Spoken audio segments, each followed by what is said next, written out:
ইন্ডিয়াতে থেকে অস্ট্রেলিয়াকে সাপোর্ট করা আর বাংলায় থেকে সিএসকে কে সাপোর্ট করা। ও মা টুরুলা।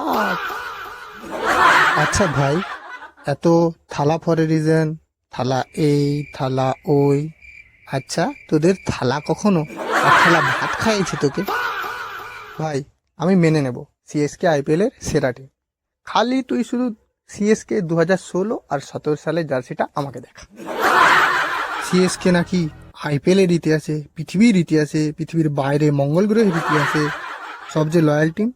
তা রায়না জাদেজাকে লয়ালিটির অসাধারণ পুরস্কার দিল তো ভাই। আবার বলি সিএসকে নাকি ফ্যান বেস আছে 90% তো ধোনির ফ্যান। ধোনি রিটায়ার্ড হলে জার্সি চেঞ্জ, টিম চেঞ্জ। কিন্তু ভাই একটা কথা মানতেই হবে, সিএসকেই একমাত্র টিম যে পরিবেশকে প্রকৃত ভালো, তাই বেশি বেশি করে ডট বল খেলে, যাতে বিসিসিআই বেশি করে প্ল্যান্টেশন করে। আচ্ছা ভাই, তোদের থালার প্ল্যানটা কি বলতো? রোহিত বিরাটের ছেলের সাথে খেলেই কি আইপিএল থেকে রিটায়ার করবে, নাকি তাও